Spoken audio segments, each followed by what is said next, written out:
A tela do smartphone acende-se num frenesi de cores e movimentos.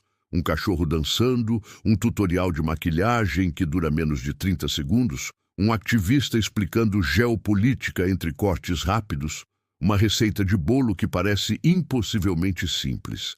São pedaços de vida, fragmentos de cultura, momentos de pura alegria ou protesto silencioso, todos entregues numa sucessão hipnótica que torna o scroll infinito uma experiência quase visceral. Esta é a linguagem universal do TikTok, uma força cultural que redefiniu a forma como uma geração consome informação, partilha emoções e constrói comunidades. Em poucos anos, a plataforma não se limitou a entreter. Tornou-se a praça pública digital, o salão de dança global, a sala de aula informal para milhões. O seu poder não reside apenas nos seus algoritmos, mas na forma como cativou a atenção humana, tornando-se um tecido conectivo na vida de tantos. Mas por detrás desta fachada de pura diversão e criatividade despreocupada, ergue-se uma tempestade geopolítica que ameaça desligar esta corrente cultural. O mesmo ecrã que exibe coreografias virais é agora palco de um debate intenso que coloca a segurança nacional contra a liberdade de expressão e a hegemonia tecnológica ocidental contra a ascensão da China. O que começa como um vídeo de um gato a tocar piano pode, numa série de swipes, terminar numa audiência congressional, onde o destino da plataforma é debatido por legisladores sérios. Esta é a história, não apenas de uma aplicação, mas de um símbolo. Um campo de batalha onde se desenrola uma nova guerra fria digital. E a questão que paira no ar é simplesmente esta. O banimento do TikTok representa o fim de uma era de conectividade inocente ou é o inevitável despertar para os riscos de um mundo hiperconectado? Para compreender a profundidade desta batalha, é essencial recuar e examinar a anatomia da própria plataforma. O TikTok não é uma ilha digital isolada. É a joia da coroa da ByteDance, uma empresa tecnológica chinesa que cresceu a um ritmo estonteante. A sua gênese está inextricavelmente ligada ao ecossistema de inovação da China, um ambiente que, por sua vez, opera sob a sombra longa do Partido Comunista Chinês. O cerne da controvérsia e o ponto que acende os alarmes em capitais ocidentais é uma lei chinesa de 2017. Esta legislação, frequentemente citada por analistas de segurança, mas pouco compreendida pelo utilizador comum, obriga as empresas chinesas a cooperar com o Estado em assuntos de inteligência e segurança nacional. Não é uma sugestão, é um mandato legal. Na prática, isto significa que, perante um pedido do governo chinês, a ByteDance poderia ser legalmente compelida a entregar os dados que a sua aplicação global, o TikTok, recolhe. E que dados são esses? Não se trata apenas de preferências de vídeos ou tendências de dança. É uma torrente de informação íntima, localizações em tempo real, endereços de IP, modelos de dispositivos históricos de pesquisa, redes de contactos e até os padrões únicos de como cada utilizador segura e interage com o seu telefone, os chamados metadados comportamentais. Quando visto isoladamente, um único dado parece inócuo, mas quando agregado e analisado com a potência de sistemas de inteligência artificial, este mosaico digital pode revelar padrões profundos sobre a sociedade, pode identificar cidadãos influentes, mapear movimentos de populações, expor vulnerabilidades em infraestruturas críticas, através de vídeos inocentes partilhados perto de instalações sensíveis ou até ser usado para campanhas de desinformação cirúrgicas e altamente eficazes. O TikTok insiste que nunca recebeu tal pedido e que nunca partilharia dados dos utilizadores internacionais com o governo chinês. Mas para os serviços de inteligência ocidentais, a questão não é o que a empresa fez até agora, mas o que pode ser legalmente forçado a fazer no futuro. A existência da lei transforma a plataforma, na sua perspectiva, numa potencial extensão do aparato de segurança nacional de um Estado adversário. Enquanto os estrategas em Washington e Pequim traçam estas linhas de batalha abstractas, existe um grupo muito real e tangível que sente o chão a tremer sob os seus pés. Os criadores de conteúdo. Para milhões de pessoas em todo o mundo, o TikTok não é um passatempo. É uma profissão, uma loja, uma plataforma de sustento. No Brasil, esta realidade é particularmente vibrante. Maria, uma educadora de 28 anos de São Paulo, encontrou no TikTok uma forma de democratizar o acesso à ciência. Com vídeos criativos e acessíveis, ela explica conceitos complexos da física e da química para uma audiência de milhões de jovens. O que começou como um projeto passionista transformou-se na sua principal fonte de rendimento, permitindo-lhe abandonar o seu emprego tradicional e dedicar-se integralmente à missão de educar. O TikTok quebrou as barreiras da sala de aula, ela explica, a sua voz carregada de uma mistura de paixão e apreensão. Chego a crianças e adolescentes que nunca teriam interesse num livro didático.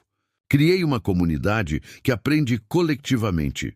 Se a plataforma for banida, não é apenas o meu emprego que desaparece. É esta ponte que construímos que desaba. A sua preocupação não é apenas financeira, é missionária.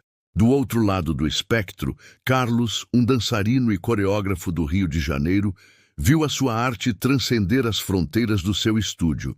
Os seus tutoriais de dança, uma fusão de passos tradicionais brasileiros com movimentos contemporâneos, tornaram-se virais, levando-o a fazer workshops na Europa e a colaborar com marcas internacionais. A cultura brasileira está a conquistar o mundo através destes vídeos de 15 segundos, diz ele, mostrando mensagens de fãs da Indonésia e do Canadá. O algoritmo do TikTok não tem preconceitos. Se o seu conteúdo é bom, ele voa. Nenhuma outra plataforma ofereceu esta oportunidade a um jovem da periferia do Rio. Um banimento seria como fechar a porta no rosto de uma geração inteira de artistas globais. Estes são apenas 2 rostos de um ecossistema vasto e diversificado, que inclui pequenos empresários, artistas independentes, ativistas sociais e jornalistas cidadãos. Para eles, a ameaça de banimento não é uma discussão teórica sobre fluxos de dados, mas uma espada de Damocles pairando sobre os seus sonhos, comunidades e sustento. Do outro lado do debate, nos corredores do poder em Washington, Bruxelas e outras capitais, a linguagem é drasticamente diferente. A retórica não é sobre dança ou educação, mas sobre segurança, soberania e espionagem. O diretor do FBI, Christopher Wray, tem sido uma voz proeminente neste coro de alerta. Nas suas declarações públicas, ele não usa meias palavras. Ele expressa abertamente o seu temor de que o governo chinês possa usar o TikTok como uma ferramenta para controlar a opinião pública e para realizar operações de espionagem em massa. Isto não é uma acusação de que a empresa está necessariamente a fazer algo de errado neste momento, um analista de segurança explica, parafraseando a posição da comunidade de inteligência. O risco é a capacidade, é o controle que o Partido Comunista Chinês pode exercer.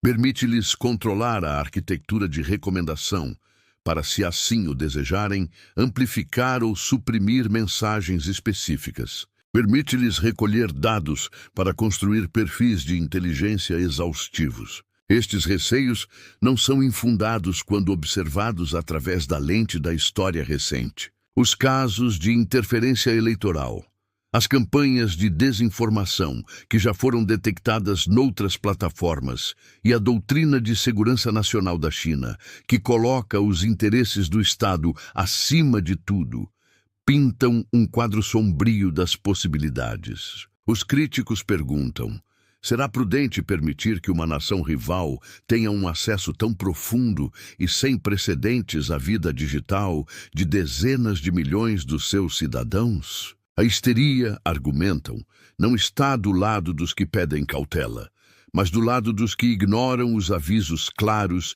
e repetidos dos seus próprios serviços de segurança.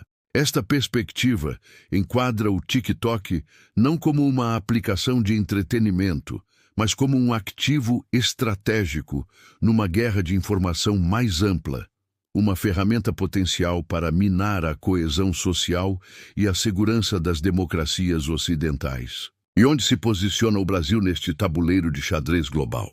A posição do governo brasileiro tem sido um delicado acto de equilíbrio, refletindo os laços econômicos profundos com a China e, ao mesmo tempo, as pressões de um alinhamento geopolítico tradicional com os Estados Unidos. O país tem evitado, até agora, seguir os passos mais drásticos de nações como os IBAIs e a Índia. No entanto, o tema não é ignorado. Autoridades da área de inteligência já manifestaram preocupações em fóruns fechados, reconhecendo os riscos potenciais à segurança da informação. Ao mesmo tempo, o governo não pode ignorar a realidade no terreno. O Brasil é um dos maiores mercados do TikTok no mundo, uma incubadora de talento cultural e uma fonte vital de rendimento para uma vasta economia criativa. Qualquer movimento no sentido de um banimento seria politicamente sensível, economicamente disruptivo e culturalmente impopular entre a demografia mais jovem.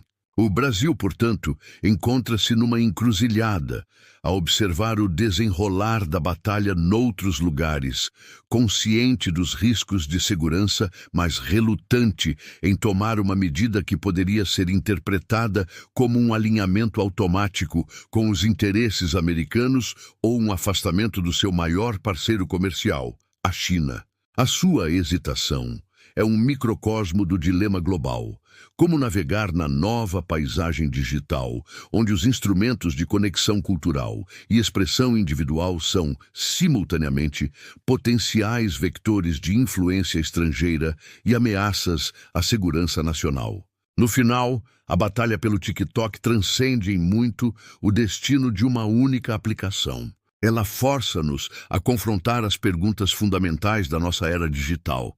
O que está verdadeiramente em jogo é, em primeiro lugar, uma questão de segurança nacional. Os estados, por definição, têm o dever de proteger os seus cidadãos de ameaças externas, e a perspectiva de um adversário geopolítico ter acesso a um vasto repositório de dados sensíveis é, para muitos governos, simplesmente inaceitável. Em segundo lugar, é uma questão de liberdade de expressão. Para os criadores e utilizadores, o banimento de uma plataforma que se tornou um megafone para vozes diversificadas e um motor de criatividade é visto como uma censura, um fechamento de um espaço público digital único. E por último, e talvez mais significativamente, é a manifestação mais visível de uma disputa pela hegemonia tecnológica mundial. O TikTok é o primeiro produto de consumo massivo de uma empresa chinesa a conquistar o mundo de forma tão avassaladora. O seu sucesso desafia o domínio histórico das empresas tecnológicas americanas, como Google, Meta e Apple. O possível banimento não é, portanto, apenas sobre os dados ou a segurança. É sobre qual modelo tecnológico, o americano ou o chinês, irá moldar o futuro digital global. É uma batalha sobre quem controla as infraestruturas da nossa vida online, quem define as regras do jogo e quem detém o poder de influenciar bilhões de mentes. A crise do TikTok é o canário na mina de carvão, um aviso de que a internet, outrora celebrada como uma fronteira aberta e sem dono, está a ser rapidamente reclamada e fortificada por Estados-nação. O que estamos a testemunhar pode não ser o fim de uma era, mas o doloroso e confuso nascimento de uma nova, onde cada like, cada partilha e cada vídeo viral está, quer saibamos, quer não, impregnado de um significado geopolítico profundo. O scroll infinito pode nunca mais parecer inocente.